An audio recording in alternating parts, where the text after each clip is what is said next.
welcome to the Science Faction Podcast, where science meets fact meets fiction.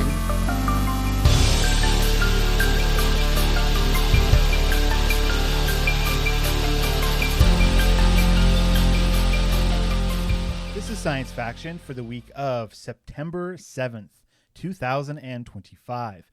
I'm one of your hosts, Stephen Dominguez, and with me tonight, oh man, we're back up to the maximum number of podcasters available for this podcast.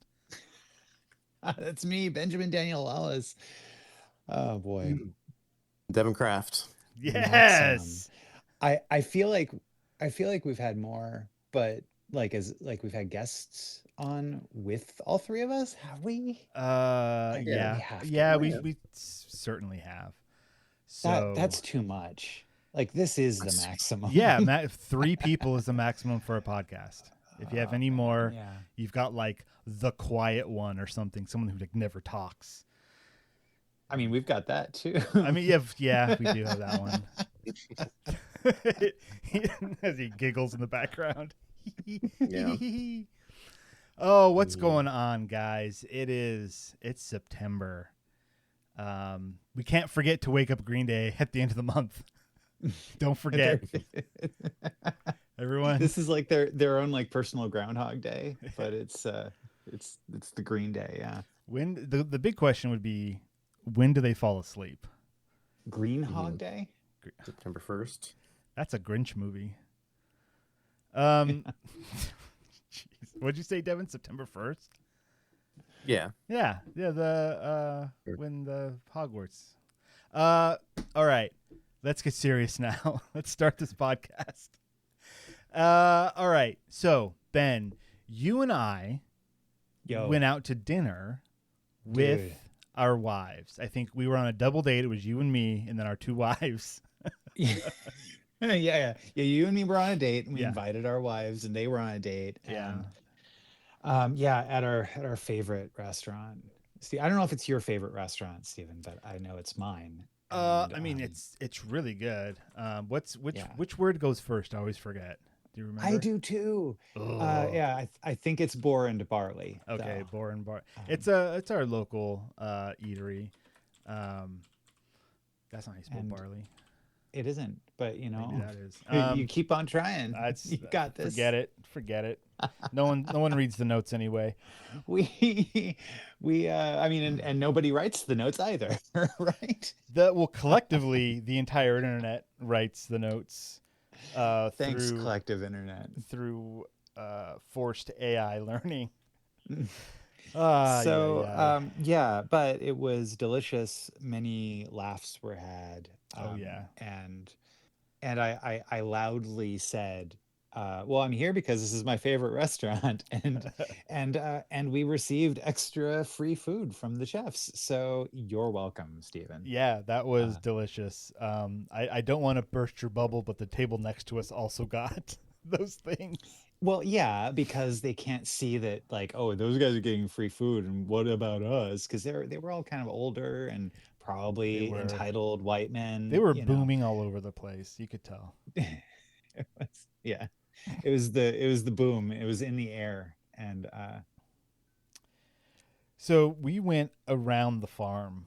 We had one of each animal. There was a fish, a chicken. Was yours pork or was it boar? Because sometimes they have boar there. It was pork, yeah. Okay. It was a pork, yeah. And it was delicious. I had a big old beef. Yeah, it was good. Had a couple of drinks. We walked back to your house. That's the way to do it. The post-dinner drunk walk home is exhausting, but it's exactly what you need. And it's kind of a bummer that we don't do that more often. Like, that's just that's the best way to end a dinner. For sure. I mean, I'm sure Devon does it in Milwaukee, but like oh man, speaking of Milwaukee, Renee commented on our Discord, says that was a trivia question a couple weeks ago. What city was Happy Days set in? Lol. So she goes to like trivia nights and stuff. What city was Happy Days set in? Milwaukee. Because Greg also commented on our Discord, How did you miss Happy Days and Laverne and Shirley in your Milwaukee stories? Come on, you whippersnappers. Yeah. Well, Laverne and Shirley is what I was trying to think of when I was talking about Wayne's World, and they did a Yeah. parody of another show, and it was Laverne and Shirley was the parody that they did. Right. It was, and it's like the opening credits, right, to their show, is what Yeah. they satirized. Mhm. Cool. So thank you, Greg and Renee. Yes, we don't know much about Milwaukee around here. Apologies. Oh my gosh. Hey, But we're learning. did you guys know that Rick and Morty season 8 is now streaming on HBO? I did not know that. Now Is it the you whole do. season? Yeah, the whole season. It's just on there now. It took a long time for it to come to streaming last season.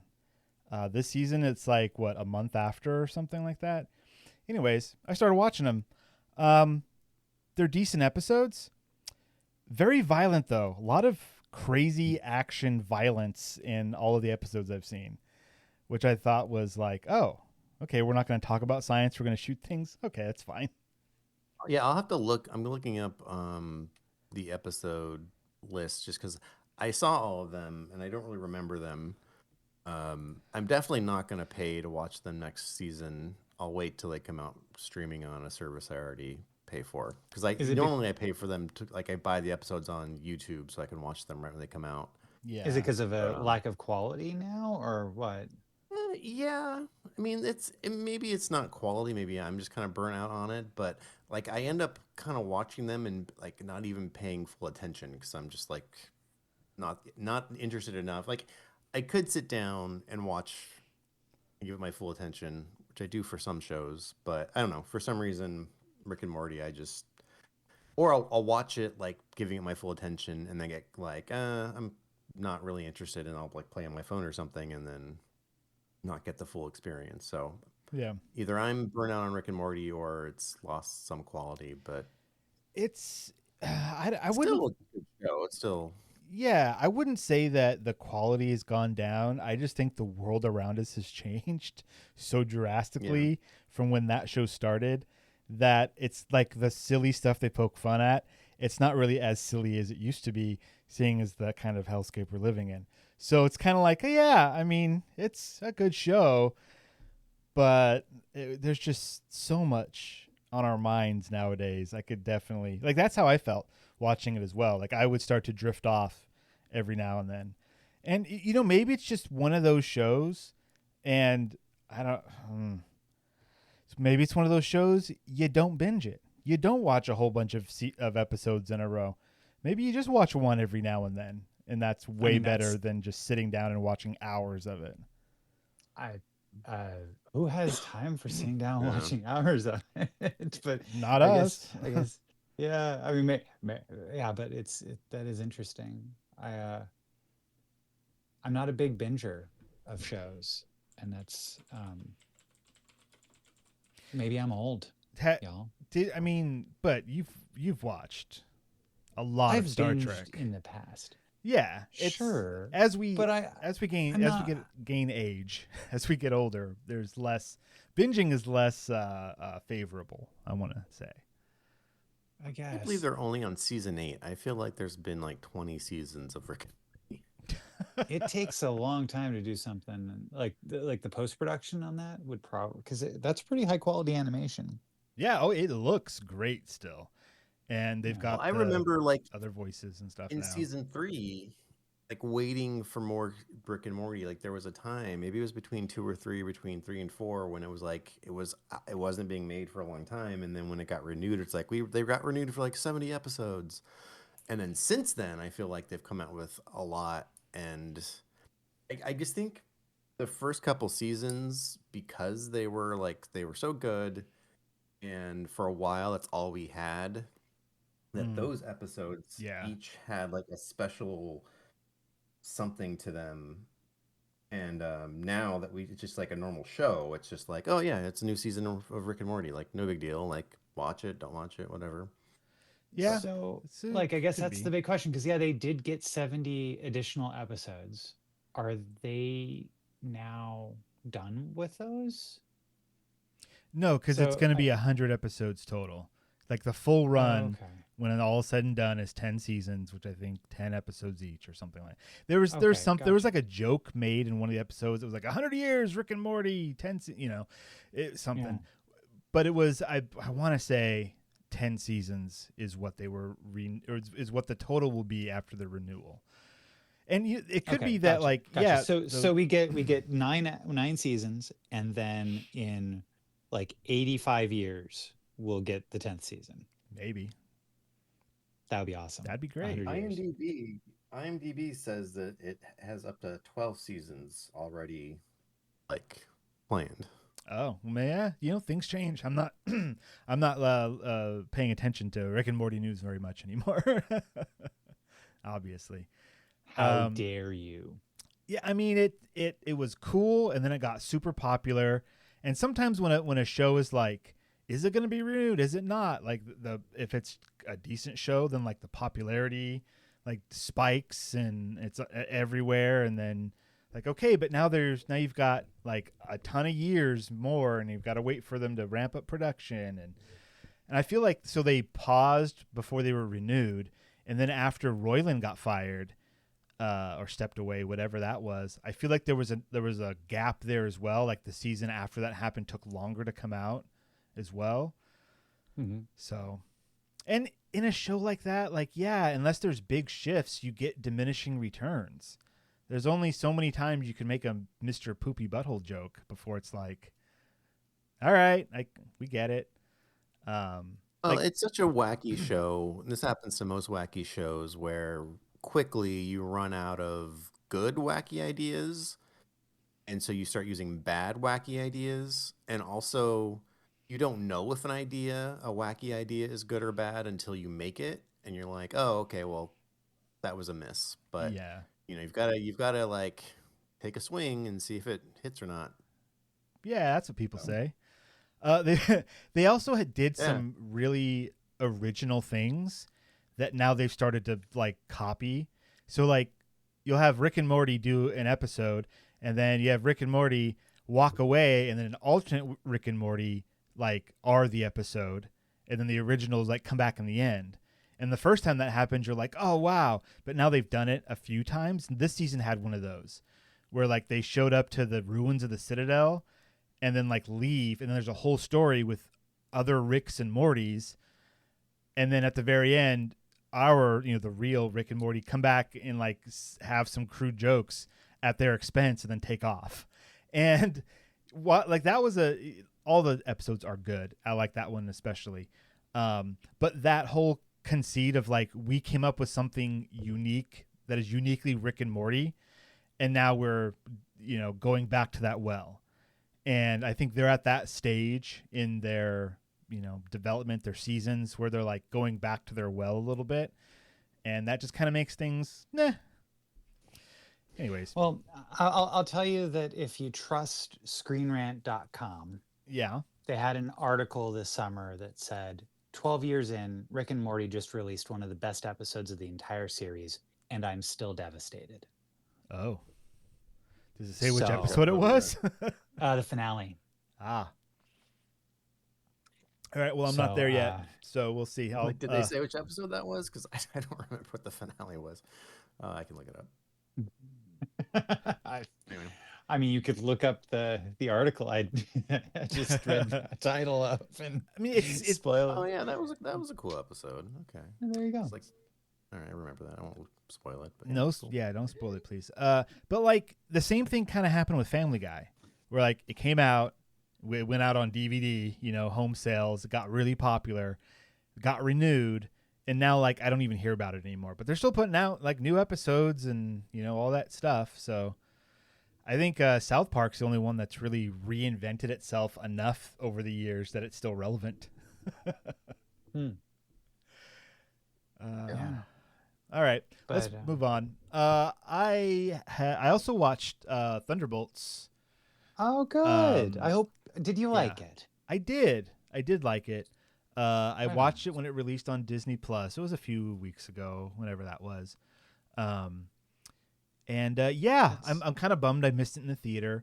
It wasn't like a mind blowing or anything, but it did have the vibes, the feelings of the first Avenger movie, when it's like, oh man, these characters are coming together and like doing something in a meaningful way. And this was the first. This was pointed out to me as I watched, a video later on YouTube. But then I was like, yeah, that's cool.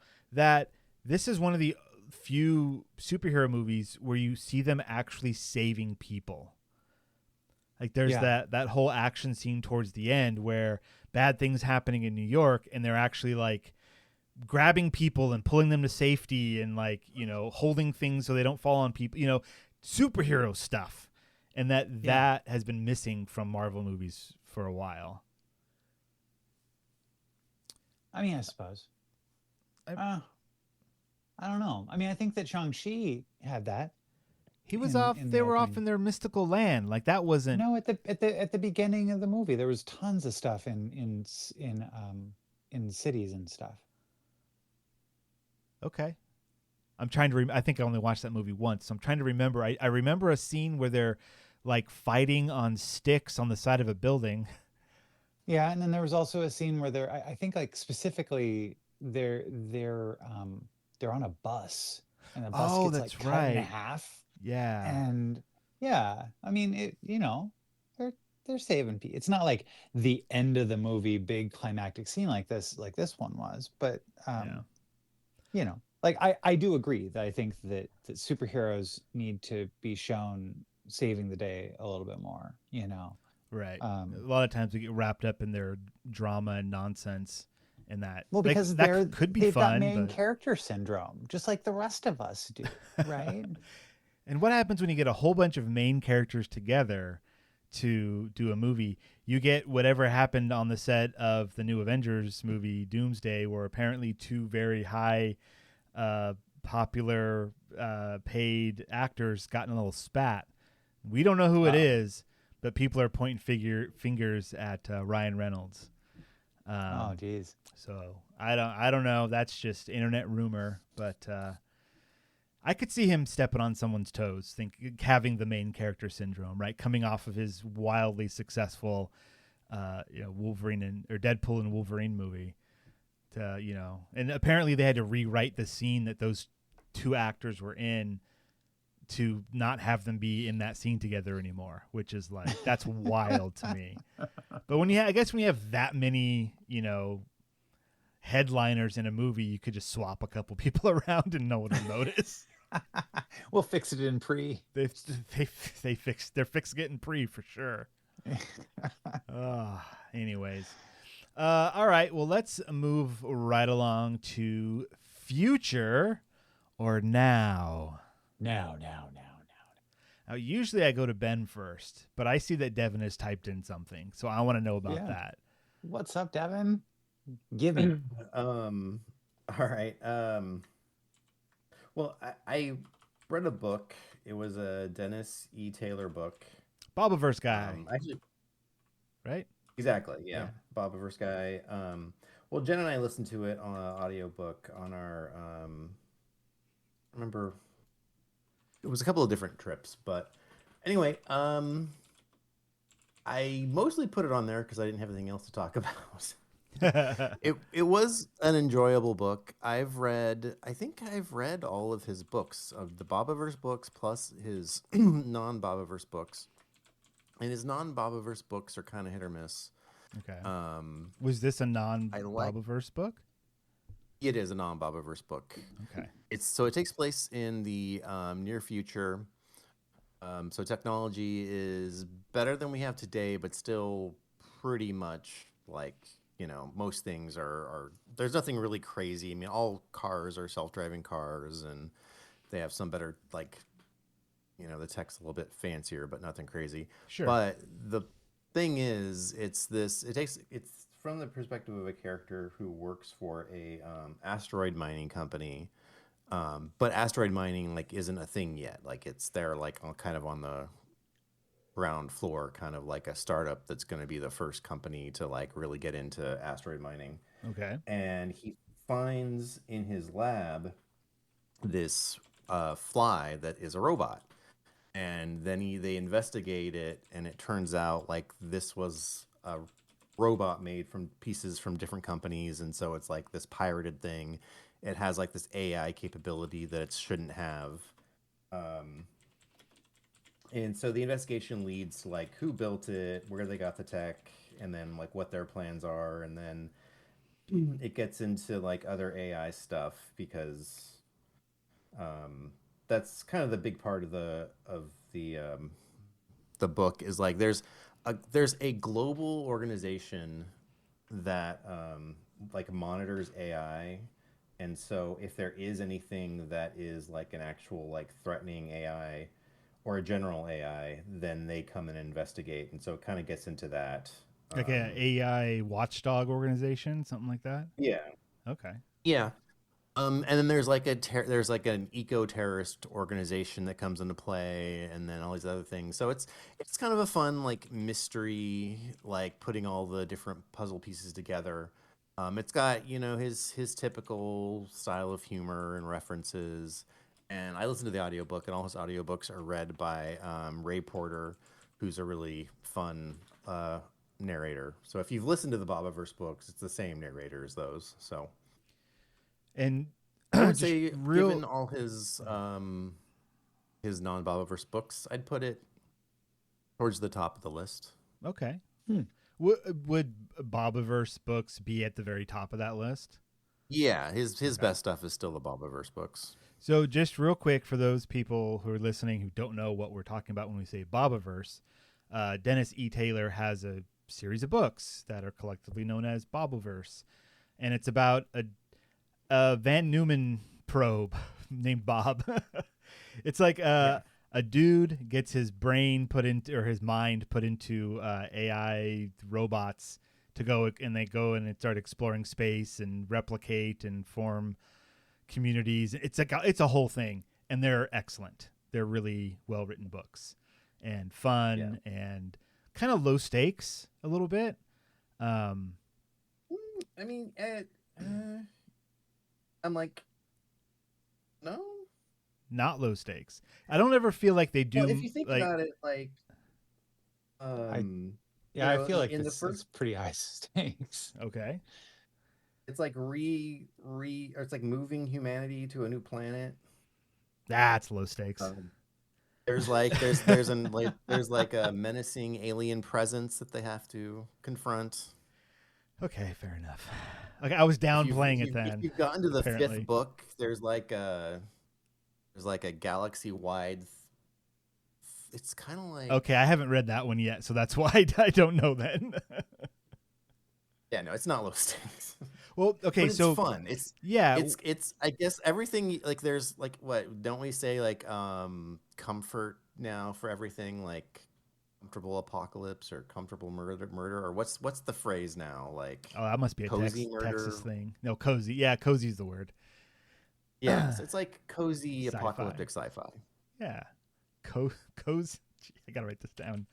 Cozy apocalyptic. I can't type and talk. Okay, so who would you recommend Flybot to? I mean, if you're a fan of his, I would say it's worth reading. I'm trying to think if it has enough appeal outside of that. I think it does because of how it gets into a bunch of AI stuff. I think even if you haven't read the Bobaverse books, I think you could enjoy it. Can you turn to your mic and then talk? Yeah.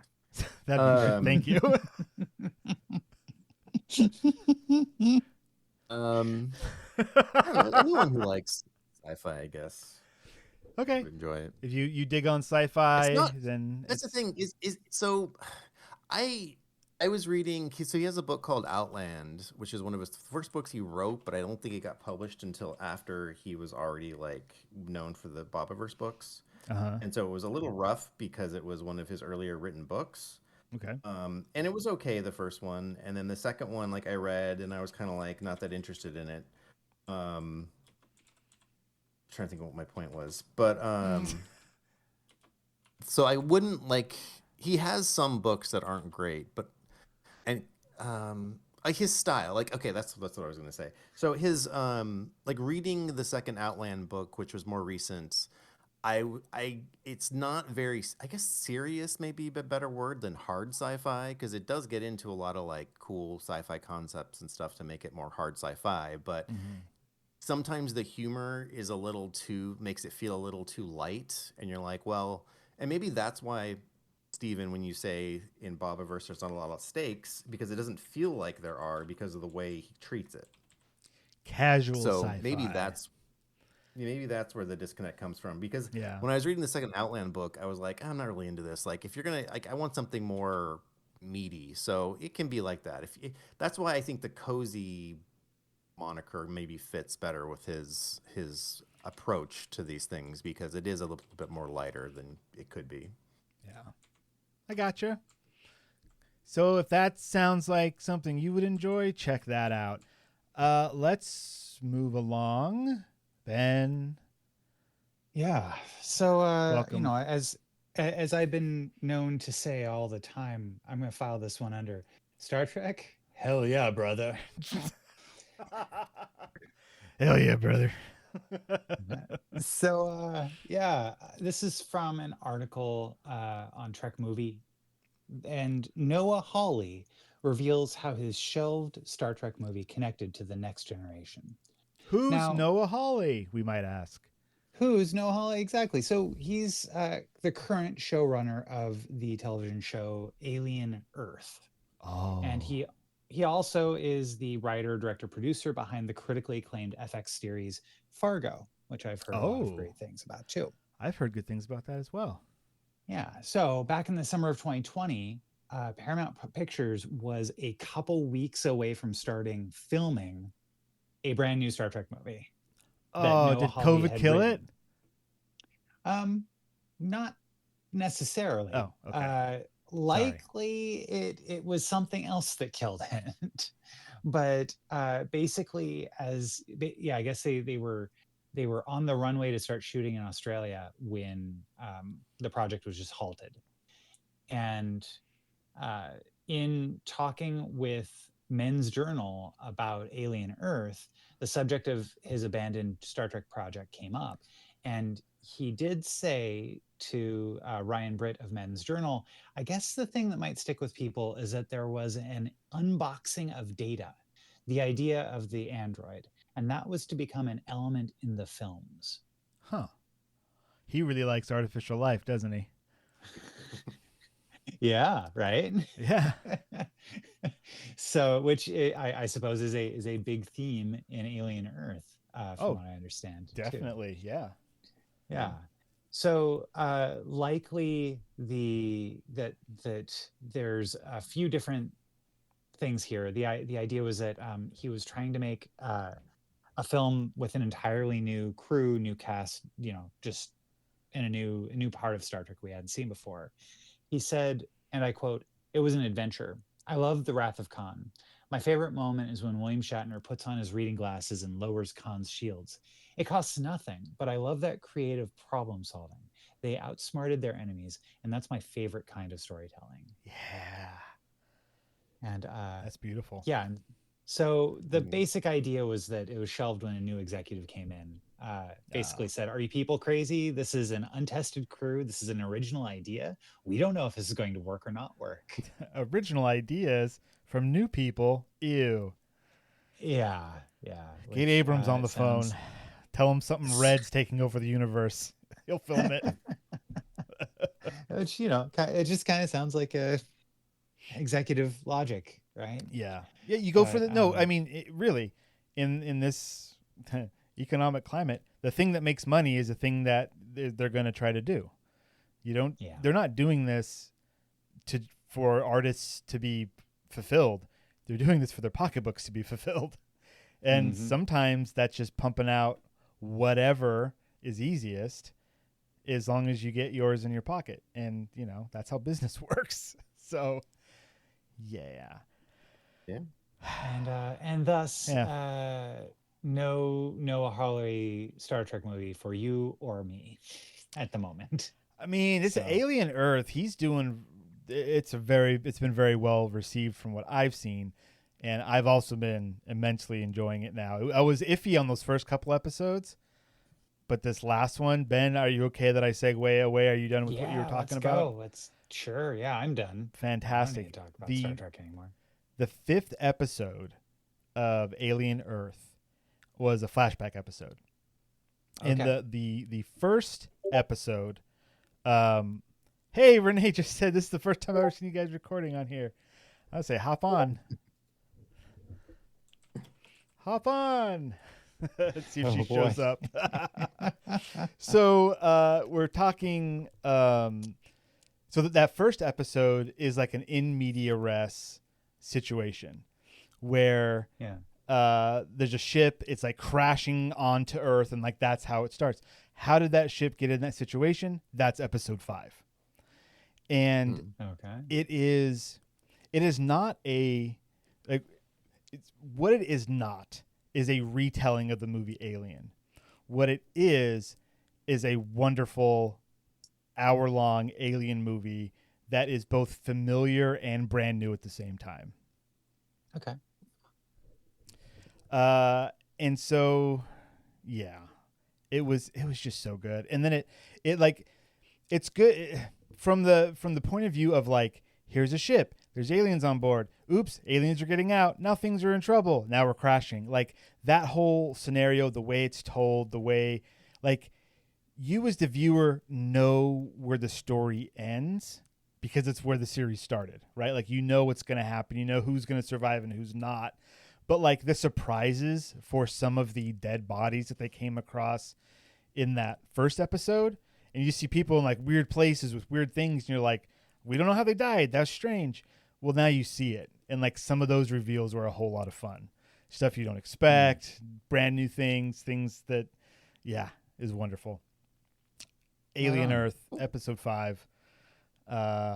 Best alien movie I've seen in a very long time. I can't, we can't talk about it any deeper because you guys haven't seen it. So very disappointed. But hey, if this Noah Hawley guy gets to do something else, and it's not just a second season of Alien Earth, but they're like, hey, do other sci-fi or do what you want. If he turns to them and it's like Star Trek movie, I'd be all for that. I'd like, dude, go. Just cook. Right? Let him cook. He's already got it written. Yeah, like he's got the chops. Like from taking, like even if you're just coming at it from the point of view of a new guy taking a classic franchise and doing something interesting with it. Like, well, I mean, he's what already he did done with that. The X-Men, right? He did Legion. Oh, he did? Oh, did he? Yeah. Oh, I haven't seen it, but I heard it was good. To say, same. Heard it was good. Haven't seen it. I'm sensing a trend. There are more things in heaven and earth than are dreamt of in your philosophy, Horatio. Yeah. Okay. With that, we're gonna take ourselves a little break. We're gonna see if we can get Renee on, and then we're gonna do our book club. This one, Bears Discover Fire. Hope everyone read their copy of the 1990, I think it was 1990, Nebula Award-winning short story by Terry Valentine Besson. So we'll be right back. Oh, wow. Another free listener. Incredible. Look, I love that you're here, but let's be real. You could be getting so much more. Bonus episodes, unfiltered takes, behind-the-scenes chaos. All you have to do is join our Patreon at patreon.com/sciencefactionpodcast. Or don't. But if you don't, just know that somewhere in a parallel universe, a better version of you already has. And we're back. Hi. Hello. Oh. Hello, Renee. Oh my gosh, can you hear me? Yes. We can hear you. Oh, Welcome to the show. I've never done a voice Discord thing, so I was like, ooh. Yeah, here it is. Easy as pie. We just came back from our break, actually, so welcome. You're just in time for book club. Surprise! I didn't read it. That's fine.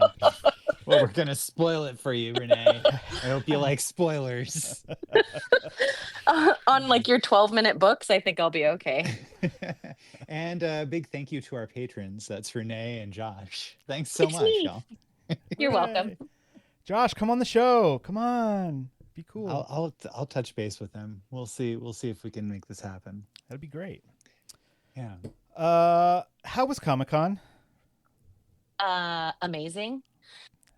As always, I would say. Fantastic.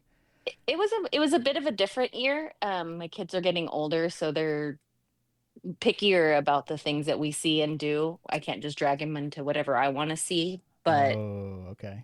but luckily my kids have good taste and stuff, so we still got to see a lot of, cool things. And it was like I think I told you guys before, there was a lot of K-pop Demon Hunters costumes already. Yeah. And it had like literally just come out, and I was like super impressed by how quickly people get that stuff together. And some of those costumes are intricate too. Lots of Yeah. little bits and bobbles all over them. Wow. Yeah, fringe and patches and not just hair and makeup, but yeah, it was impressive. And apparently there was a derpy cat, but I didn't get to see them. I'm really bummed about that I missed out on that. Yeah. That's a bummer. But yeah, and my kids are pickier about what costumes they are. So, we changed up some things this year, but they what were was new really this- into Gravity Falls. So Okay, we did some okay. Gravity Falls this year. Yeah. That's not still airing. That's done, right? No, yeah, I know it's been done forever. My kids are Okay. just weird and watch things that aren't on anymore. And then they're like, why aren't there more episodes? I'm like, because it hasn't been on air in like a decade. I was gonna say, like, I thought Gravity maybe like Falls- Hulu picked it up and put out more episodes or something because they like to do that. That I know of. I Yeah, mean, that's Is it related to Netflix Big City brought up- Greens? Because it looks like similar animation. they might have been by the same guy, but my kids also watch Big City Greens all the time too. But let me see. It's Alex Hirsch is who did Gravity Falls, and Okay. he's done other stuff too. Yeah, Okay. so there was a storyboard artist that was shared between Green Big that show that you just Big mentioned. City Greens. Yeah. Big Green. Yeah, but I mean, if Netflix can bring back Invader Zim, like, Ooh. Yeah, my 13-year-old was just talking about it and wanted Invader Zim stuff when we were at Comic-Con. And I was like, you've never seen that? They were like, yeah, Whoa. I have. Everybody knows Invader Zim. I was like, what? a bunch of kids at my son's school have Invader Zim stuff, and I'm just, I just smile and nod. Like, Right. I don't go like, hey, you young whippersnapper, you perfectly normal it human makes me worm baby. old. Yeah, I'm always like, Yeah. I'm old. Okay, the things I liked a long, long time ago are coming back. They're coming back. But But they're terrible fashion. did they have any of you guys seen the Invader Zim movie that Netflix put out? I did. Yeah, No. I watched it when it came out. Mm-mm. I did not. Didn't Oh, even know that was a thing. How was it, Devon? It was good. I liked it. More Invader Zim. Yeah, All right. Enter the Florpus was what it was called, and it's odd because the beginning of the film, like the first 30 minutes of it, is frame for frame them redoing the first like 2 issues of the comic book, Oh, weird. Huh. and Okay. yeah, and then they go in a different realm, and which, like, of course nobody but me would notice because I who's didn't read who's read Yonan Vasquez comic books. But yeah, good times. Right on. Check it out. The animation's a little different, which is kind of a bummer, but it's all right. Comes with the territory. All right, let's Yeah. get on to book club here. Oh, forgot to set my timer. Cool. Now I don't know what time we're at. All right, so Ben, what are we reading next week? Next week we are going to be reading the story "When the Yogurt Took Over" by John Scalzi, which you may recognize the title, you may recognize the author, you may not know what the heck we're talking about, but it's probably going to be pretty funny. "When the Yogurt Took Over" by John Scalzi. And it was used as one of the Love, Death, and Robot shorts, Mhm. which I don't remember. So I don't I don't remember what season that was in. I want to say it was probably one of the earlier ones since it's not coming to me. So yeah, we're going to read that. We're going to watch, maybe do a little compare and contrast. We do have links to John Scalzi's like blog that he posted this on October 2nd, 2010. So real easy for everyone to get to as long as you have the internet. No excuses. And if you've read any of his other stuff like Old Man's War or Red Shirts, you know you're in for a good time. Oh yeah. What about this week? This week, Bears Discover Fire by scrolling up by Terry Bisson, who you would probably know from They're Made of Meat, which is also an incredible story. But that's a conversation, if I remember correctly. Made of Meat is a conversation between two aliens talking about humans and how they're made out of meat. How it's completely illogical and makes no sense that meat could hold any intelligence. They're not wrong. We're not the smartest. No. But you know, as our favorite Jar Jar Binks says, I spake. Oh, jeez. And so then was it Qui-Gon? Your capacity to speak does not denote intelligence. He says to his face. Yeah. To his face. That's why Qui-Gon was the best Jedi.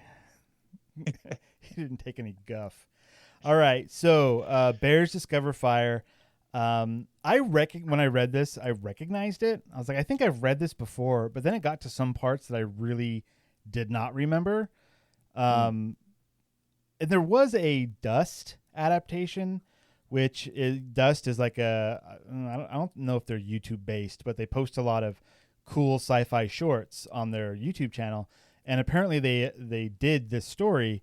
I watched like the first minute or so, and when a bear shows up holding a torch, it was a little weird. I had to turn it off. I mean, that does happen in this story. It does, but when you see it, so when I saw it, it felt fake, but when I read it, it felt real. Does that make sense? Yeah. Well, I listened to the YouTube reading of it, and it had the picture of like the bear standing up holding a torch, so it was easy to imagine. So that's in like old like 1990s like novel that you see at the grocery store on the little wire racks, like that kind of artwork. Well, I didn't know when this had come out. I didn't look at the date. I just clicked on the YouTube link and started listening to it. And the YouTube recording is so bad that I'm like, well, this sounds like it was recorded in the 60s. Yeah, I highly recommend if you go to the lightspeedmagazine.com link that we have in the show notes.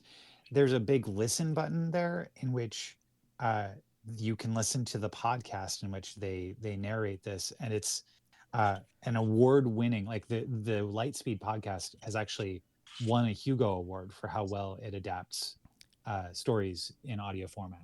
Guys, we gotta up our game. I didn't know we could win a Nebula Award if we did this good. Right? We need to do better at podcasting. The facts were these. Stephen, Devon, and Ben will never do better No. at podcasting. We peaked years ago. Renee's laughing because she knows we peaked years ago. Like, I can't believe I'm still giving these idiots money for this.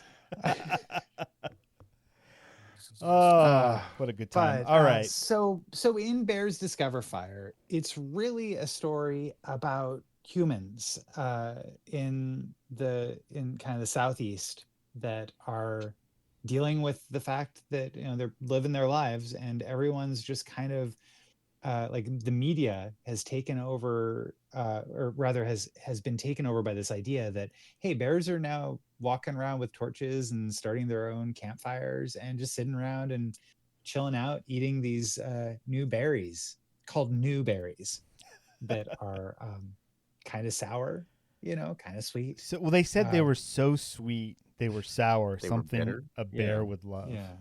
Yeah. Which is kind of odd. Like, how do you know what a bear would love? But it's funny. I mean, they love honey. True. According to this Disney cartoon I watched once, they love honey. It really This love honey. documentary called Winnie the Pooh. Yeah. So it follows a grandfather who hangs out with his grandson, and who he likes far more than he likes his son, and they often go and visit the grandfather's mother too, in an old folks home. I thought he was And the uncle, not the grandfather. Yeah, I was gonna say, Is I thought this- it was uncle. I thought that was the Okay. relationship. Yeah, because Gotcha. Well, So maybe it's I like misheard it, but brother. he says it a couple times. Yeah, maybe that's it. Yeah. All right. So okay, so it's the uncle to Wallace Jr. yes. and Uncle then Bobby? Wallace is the brother. Who's Uncle Bobby? That's what it says. I'm looking at it right now. Uncle Bobby can fix a tire himself, says Wallace Jr. Oh, That's the main character is Bobby. Mm-hmm. got Oh it. yeah. Yep. Yeah. Okay. So Bobby is main. Okay. Gotcha. Yeah. But because yeah. it's written first person, so you don't ever hear him say his own name. Yeah. My name is Bobby. Bobby likes Anyhow, bears. Yeah. Okay, end of the story. And that and so the like it's slightly in the future because they're talking about technology we don't have yet, like radial tires that don't get flats, but it's really like near future, and they the basic idea is that all these bears are hanging out with their fires and not really causing any trouble. And then Except for burning down a hunter's house or cabin, which I thought was yeah, funny. that was And the pretty hunter funny. tried to sue the state, like, well, you gave me a hunter's license, so you're responsible for the bears burning down my house? Like, no, that doesn't make sense. Right. And yeah, and they said gosh, I'm trying to find that little part, because what they said was pretty funny. Possession of a hunting license didn't prohibit, and join, I think, was the word he used, the hunted from striking back. Yes. There you go. Yeah, exactly. Besides, it's illegal to hunt in the medians, because that's where the medians of these highways are where a lot of the bears are kind of congregating. So this story was weird. They say that's where the berries grew, and maybe that's why they're there, but it doesn't really say like why they would be in the medians. I guess just because of the berries. I think Right. just the Those are- berries. But so this story has this extremely weird, mostly unexplained thing that happens. But that's like a third of the story, and the rest of it is about this uncle and his nephew and their relationship with his dying mother, the kid's dying grandmother. And like that stuff I thought was superbly, that's the word I was looking for, superbly written. It just felt very real, like a real family dealing with things like that. And then you throw the bear thing in, and I don't know. I don't know if it was the right ratio for me. Because Interesting. the thing is, they keep thinking the grandma's gonna pass away. Like she's basically on hospice care. They were expecting her to pass away, and she didn't. And then he finally gets a call, like, "Oh, your mom's gone." And he says his heart skipped a beat, but not, only for a moment, because they were expecting it. It's like, no, she's not gone as in dead. Like, she's gone. Like, she left. She's escaped. And then he's like, he thinks about it. He's like, "Oh, I know where she went." And then he finds her hanging out with bears. And him and his nephew sit down, and like they try to talk to her, but she like shakes her head like it's not cool to talk because the bears can't talk. And so they just chill for the night. And then the mom does pass away. And Yeah. that's basically the story. It's like That's being basically one the with story. nature. And that's nice. I mean, I don't see like there being some kind of connection between her life and the bears. Like they talked about her life. She drove a bus for like 39 years or something. And she talked about how she's gone 1,000,000 miles and she's ready to die. But like, what does that have to do with bears discovering fire?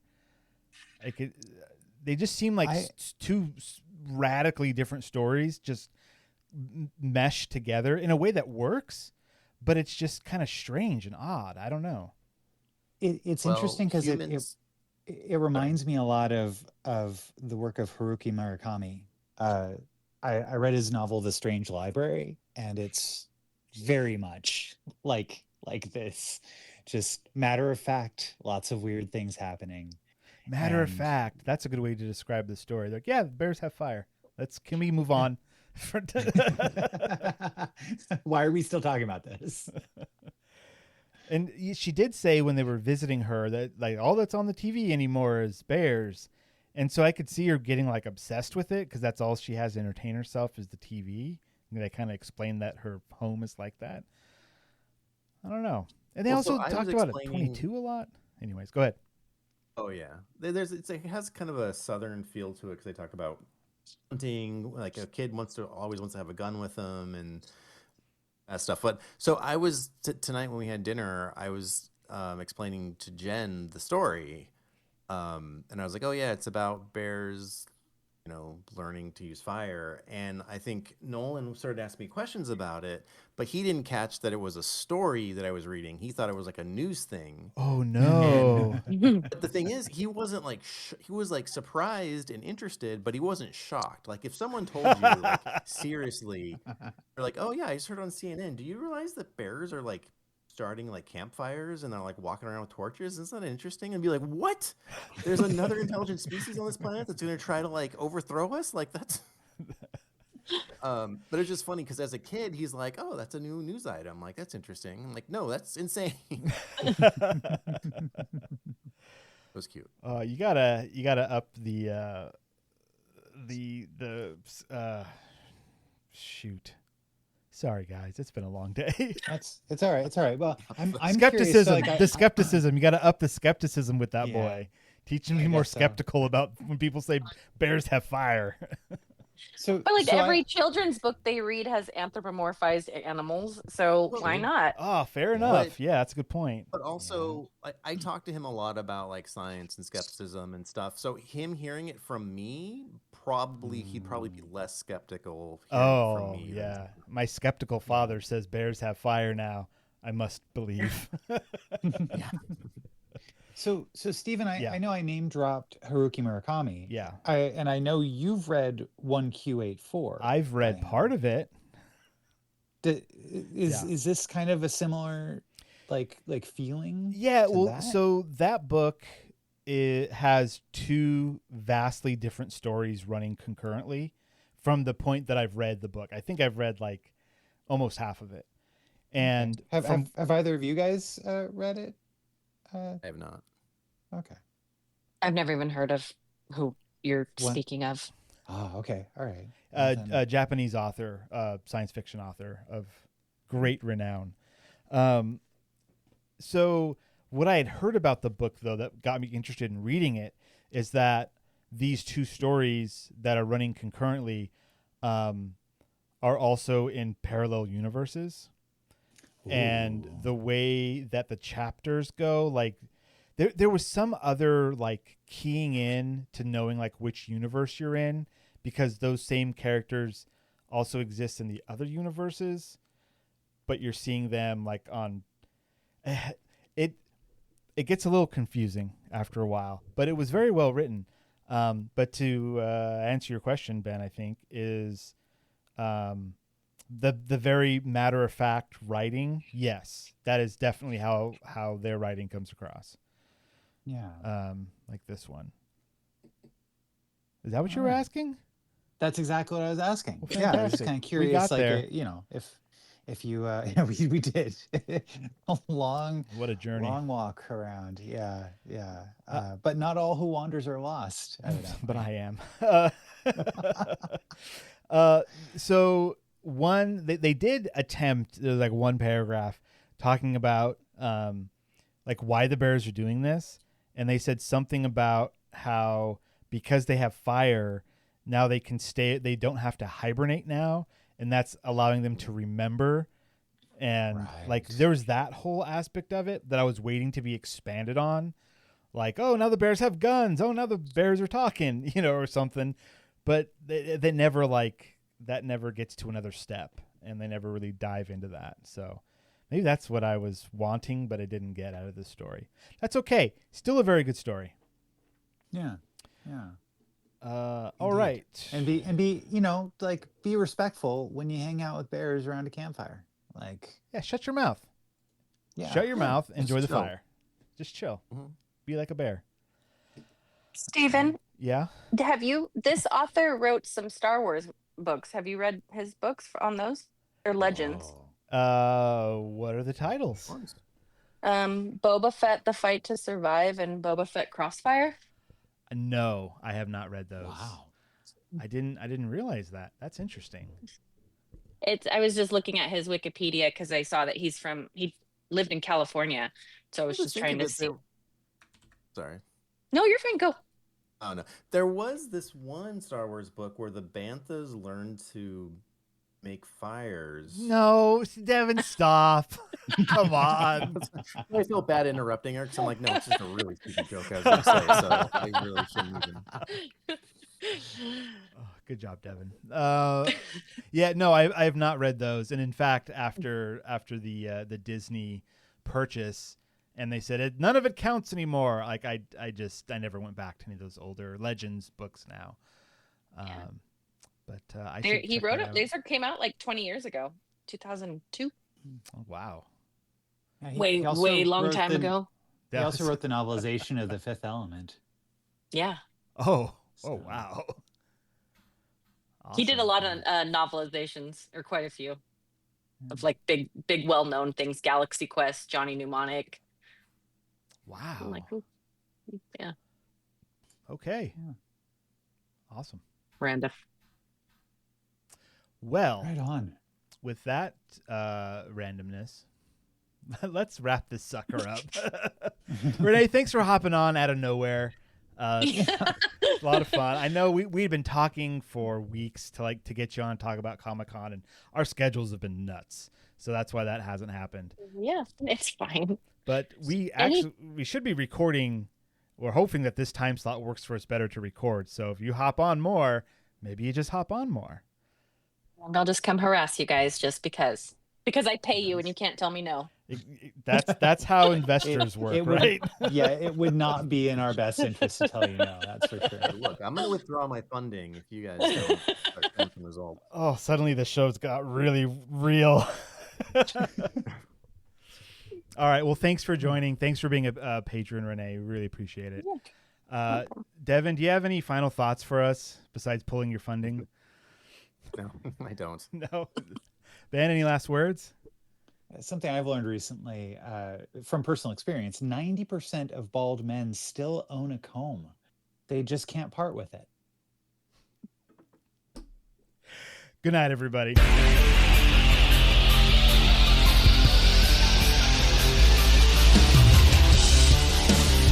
This has been the Science Faction Podcast. Tweet to the host at SciFact Podcast.